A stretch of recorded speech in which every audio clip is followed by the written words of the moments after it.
প্রাচ্য ও পাশ্চাত্য দ্বন্দ্ব কি? খুবই গুরুত্বপূর্ণ একটি টপিক, যেটা কিনা দশম শ্রেণী অষ্টম শ্রেণীতে রয়েছে।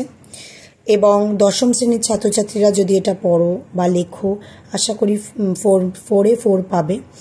এবং অষ্টম শ্রেণীর ছাত্রছাত্রীরাও এটা যদি পড়ো, খুব ভালো। আর খুব গুরুত্বপূর্ণ একটি প্রশ্ন। 1813 সালের সনদ আইনে ভারতীয়দের শিক্ষার জন্য যে বার্ষিক 1 লক্ষ টাকা বরাদ্দ করা হয়, ওই টাকা কোন খাতে ব্যয় করা হবে তা নিয়ে প্রাচ্য ও পাশ্চাত্যবাদীদের মধ্যে একটা বিতর্ক শুরু হয়, যা ইতিহাসে প্রাচ্য ও পাশ্চাত্য দ্বন্দ্ব নামে পরিচিত। প্রাচ্যবাদী যে সমস্ত ব্যক্তি ভারতের শিক্ষাকে সমর্থন করেছিল, তাদের মধ্যে উল্লেখযোগ্য Warren Hastings, Colebrooke, Henry Prinsep. এদের মধ্যে প্রাচ্য শিক্ষাই হল প্রকৃত শিক্ষা, কারণ এদেশের ঐতিহ্য ও সংস্কৃতির সঙ্গে এই শিক্ষা জড়িত। পাশ্চাত্যবাদী যে সমস্ত ব্যক্তি ভারতে পাশ্চাত্য শিক্ষা বিস্তারের জন্য মত প্রকাশ করেন, তাদের মধ্যে উল্লেখযোগ্য হলেন Thomas Babington Macaulay, Alexander Duff, Sanders, Colvin, David Hare. এদের মতে ইংরেজি হল আন্তর্জাতিক ভাষা। এই ভাষা ছাত্রদের চাকরি পাওয়ার উপযোগী। নেক্সট পয়েন্ট দেখো, জনশিক্ষা কমিটি গঠন। দেশীয় শিক্ষার জন্য পাশ্চাত্যবাদীগণ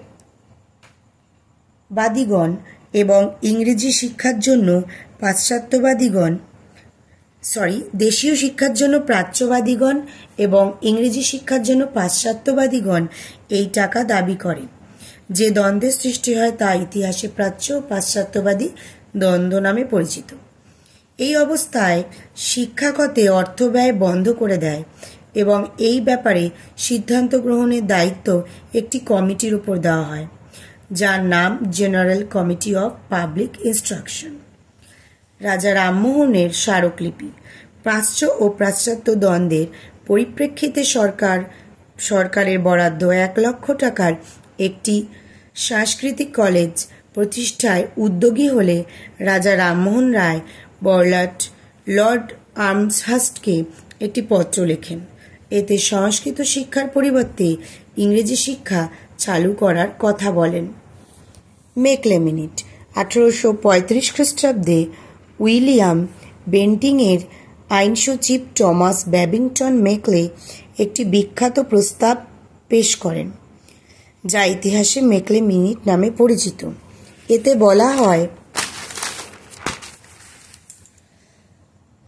প্রাচ্য সভ্যতা ও শিক্ষা দুর্নীতিগ্রস্ত।